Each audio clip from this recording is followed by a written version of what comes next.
नमस्कार मित्रों, कैसे हैं आप लोग।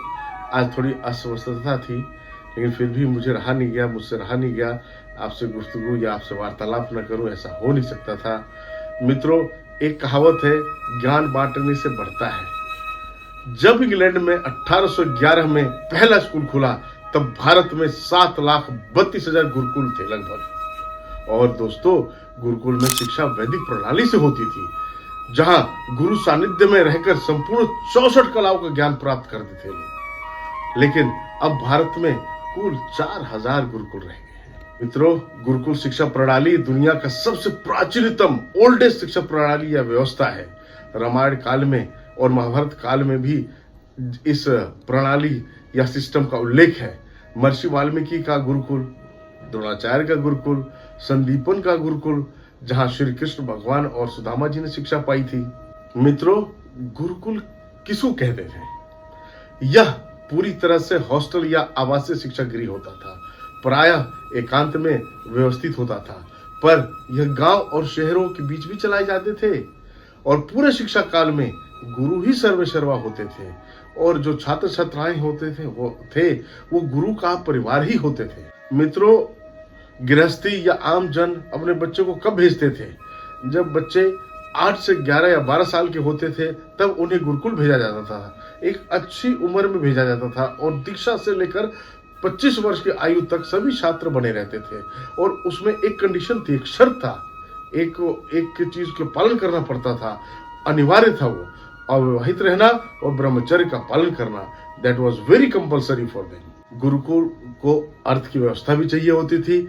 वो कहां से अर्थव्यवस्था का सहायता मिलती थी? राज्य और सार्वजनिक दान से सहायता प्राप्त करते थे गुरुकुल। गुरुकुल प्रणाली में स्मृति याद करना सुनकर पर ज्यादा जोर था, और नैतिक प्रशिक्षण और समग्र विकास पर जोर था। दोस्तों, अब अंग्रेजों के आने के बाद लॉर्ड मैकॉले वाली आधुनिक शिक्षा प्रणाली, जो कि रटने और भीषण प्रतिस्पर्धा यानी कि थ्रोट कट कंपटीशन पर केंद्रित हो गया है।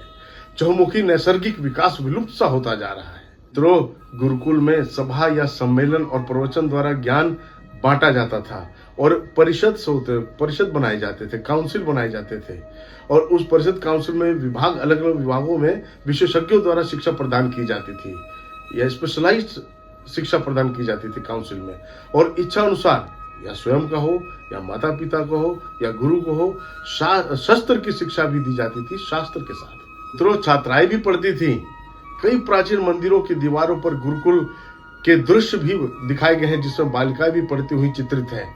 और मित्रों, एक एग्जाम्पल में आपने गार्गी और मैत्रेयी को सुना ही होगा, उन्हें कौन नहीं जानता है। मित्रों, गुरुकुल का क्या उद्देश्य था? हम भाई जाते हैं शिक्षा पाने, तो उद्देश्य लेके जाते। क्या उद्देश्य था? संपूर्ण विकास, होलिस्टिक डेवलपमेंट। दूसरा क्या था? व्यक्तित्व विकास, पर्सनालिटी डेवलपमेंट। तीसरा क्या था? आध्यात्मिक जागृति यानी कि स्पिरिचुअल अवेकनिंग। चौथा क्या था? चौथा पता होना चाहिए हमें प्रकृति और सोसाइटी के बारे में कैसे रहना है, उसके बारे में शिक्षा दी जाती थी। पांचवा उद्देश्य अपने ज्ञान और संस्कृति को आगे बढ़ाना। छठा उद्देश्य जीवन में सेल्फ कंट्रोल और अनुशासन में रहना। और सातवां, जो अभी भी लागू है, वैज्ञानिक पद्धति के लिए जागरूक रहना, तत्पर रहना, और सबसे आगे बढ़ चढ़ के हिस्सा लेना। मित्रों, 3 प्रकार के छात्र होते थे: वासु, रुद्र, आदित्य। वासु यही मैक्सिमम होते थे, जो 24-25 साल की आयु तक शिक्षा प्राप्त करते थे। रुद्र 36 साल तक शिक्षा प्राप्त करते थे। आदित्य 48 साल की उम्र तक शिक्षा प्राप्त करते थे। मित्रों, वासु कौन छात्र होते थे? जो फाउंडेशनल लेवल में बेसिक एजुकेशन होती थी। अक्षर का ज्ञान, गणित का ज्ञान, वाक्य का ज्ञान, और बेसिकली बेसिक जो हमें आना चाहिए दिनचर्या और हमारी संस्कृति को जानने के लिए, वो पढ़ाया जाता था, और संस्कृति होता था। दोस्तों, रुद्र कौन होते थे? रुद्र इंटरमीडिएट लेवल होता था। वो थोड़ा उच्चतर अवस्था में आते थे। वो विज्ञान, आध्यात्मिक ज्ञान और फिलॉसफी या दर्शन शास्त्र का विशेषज्ञ होते थे। मित्रों, उच्चतम आते थे आदित्य।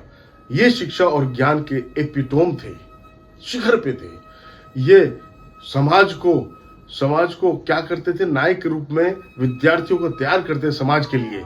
ये हर फील्ड में विशेषज्ञ थे। ये समझिए कि ये किसी भी एक विषय वस्तु को अगर इनसे जानना हो तो तह तक उनको ज्ञान रहता था और शिखर तक वो पहुंचा सकते थे। अतः वासु कौन थे? नींव। रुद्र कौन थे? ढांचा या स्ट्रक्चर। और आदित्य कौन थे? शिखर, टॉप।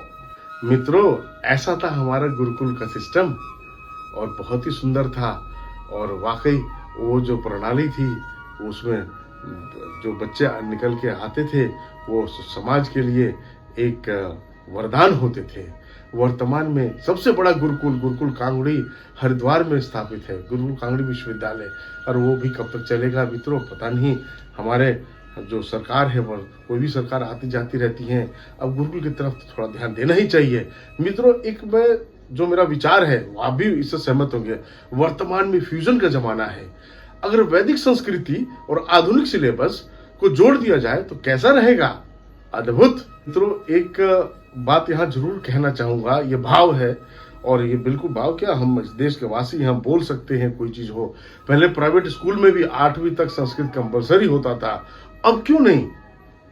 क्यों हम केवल जर्मन को सीखें और भाषा सीखें? हम संस्कृत क्यों ना सीखें, जो कि पूरे विश्व ने माना है कि संस्कृत साइंटिफिक भाषा है।